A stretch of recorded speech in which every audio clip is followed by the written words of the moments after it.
प्यारे विद्यार्थियों, आज हम अध्याय 6 जल संसाधन का अध्ययन करेंगे, जो कि भारत लोक और अर्थव्यवस्था पुस्तक में दिया गया है। जल हमारे लिए मूलभूत संसाधन है। यह पृथ्वी पर जीवन का आधार है। पृथ्वी पर 70.8% भाग पर जल है, परंतु अलवणीय जल केवल 3% ही है। अलवणीय जल का प्रयोग कृषि, उद्योग, नगरों तथा गांवों में पेयजल की आपूर्ति हेतु किया जाता है। सिंचाई तथा जल विद्युत उत्पादन के लिए भी इसका उपयोग किया जाता है। जल परिवहन भी इसका एक अन्य उपयोग है। जनसंख्या वृद्धि के साथ साथ अलवणीय जल की मांग बढ़ती जा रही है। सीमित जल आपूर्ति भी अत्यधिक उपयोग, प्रदूषण तथा प्रबंधन के कारण उपयोग के अयोग्य हो सकती है। इस दुर्लभ संसाधन के आवंटन और नियंत्रण पर तनाव और लड़ाई झगड़े देश, प्रदेशों, संप्रदायों, पड़ोसियों के मध्य वाद विवाद का विषय बन गए हैं। इसके अतिरिक्त देश के सभी भागों में जल की उपलब्धता समान नहीं है। ऋतुवत परिवर्तन भी होते रहते हैं। इन परिस्थितियों में जल की मांग और आपूर्ति के साथ साथ जल संसाधनों के स्रोतों के बीच समन्वय बनाना अनिवार्य है। भारत के जल संसाधन। भारत विश्व के 2.45% भाग पर विस्तृत फैला है। इस देश में विश्व की 17% से अधिक जनसंख्या निवास करती है, परंतु यहाँ 4% विश्व जल संसाधनों का उपलब्ध है। जल संसाधनों का केवल 4% ही यहाँ पर उपलब्ध है। देश में एक वर्ष में वर्षण से प्राप्त कुल जल की मात्रा लगभग 4000 घन किलोमीटर है। 4000 घन किलोमीटर जो है जल वर्षा से एक साल में हमें प्राप्त होता है। धरातलीय जल और पुनः पूर्ति योग्य भौम जल से 1869 घन किलोमीटर जल उपलब्ध है। इसमें से केवल 60% जल का उपयोग किया जा सकता है। इस प्रकार देश के कुल उपयोगी जल संसाधन 1122 घन किलोमीटर हैं। यह दो प्रकार का है, धरातलीय जल संसाधन और भौमिक या भूगर्भिक जल संसाधन। धरातलीय जल संसाधन। धरातलीय जल हमें नदी, झीलों, तालाबों तथा अन्य जलाशयों के रूप में मिलता है। नदियों में जल वर्षा तथा बर्फ के पिघलने से प्राप्त होता है। नदियों में जल वर्षा से और बर्फ के पिघलने से आता है। सबसे अधिक धरातलीय जल नदियों में पाया जाता है। भारत में कम से कम 1.6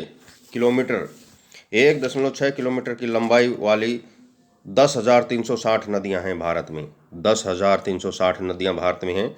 यह भारत के समस्त भाग में पाई जाती हैं। भारत की नदियों का अनुमानित औसत प्रवाह 1869 अरब घन मीटर है, परंतु स्थलाकृतिक व अन्य बाधाओं के कारण केवल 32% यानी 690 अरब घन जल धरातलीय जल ही उपयोग के लिए उपलब्ध है। कुल धरातलीय जल का 60% भाग 3 प्रमुख नदियों सिंधु, गंगा और ब्रह्मपुत्र में से होकर बहता है। ब्रह्मपुत्र संसार की 8वीं तथा गंगा 10वीं बड़ी नदी है। भारत की नदियों में विश्व की नदियों का 6% भाग जल प्रवाहित होता है। भारत में निर्मित तथा निर्माणाधीन जल भंडार की क्षमता स्वतंत्रता के समय केवल 18 अरब घन मीटर थी, जो अब बढ़कर 147 अरब घन मीटर हो गई है। यह भारतीय नदी द्रोणियों में प्रवाहित होने वाली कुल जल राशि का 8.47% है। भौम जल या भूगर्भिक जल। भौम जल या भूगर्भिक जल वर्षा तथा बाढ़ से प्राप्त हुए जल की कुल मात्रा का कुछ भाग प्राप्त भूमि द्वारा सोख लिया जाता है। इसे ही भौम जल कहते हैं। इसका 60% भाग मिट्टी की ऊपरी सतह तक ही पहुंचता है। यही जल कृषि उत्पादन के लिए महत्वपूर्ण है। शेष 40% जल ही प्रवेश्य सतह तक पहुंचता है। इस जल को कुएं खोद कर प्राप्त किया जाता है। भारत में कुल अपूरणीय भौम जल क्षमता का 433.9 अरब घन मीटर है। देश में भूगर्भिक जल का वितरण बड़ा असमान है। इस पर चट्टानों की संरचना, धरातलीय दशा, जलापूर्ति की दशा आदि तत्वों का प्रभाव पड़ता है। भारत के उत्तरी मैदानों में प्रवेश्य चट्टानें पाई जाती हैं, इसलिए पंजाब से लेकर ब्रह्मपुत्र घाटी तक भूगर्भिक जल के विशाल भंडार पाए जाते हैं। यहाँ 42% भौम जल पाया जाता है। पठारी भाग में भूगर्भिक जल का अभाव है। महाराष्ट्र, मध्य प्रदेश तथा तमिलनाडु में जल संसाधनों की संभावित क्षमता अधिक है।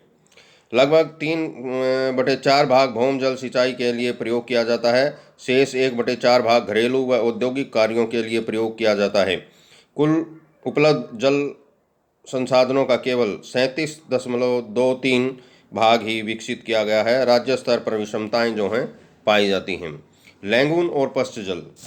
भारत की तट रेखा 7,517 किलोमीटर लंबी है।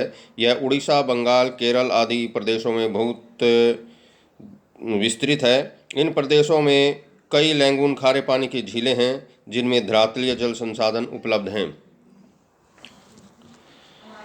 इस जल का उपयोग मछली पालन, चावल की कुछ निश्चित किस्में और नारियल आदि की सिंचाई के लिए जो है वो किया जाता है।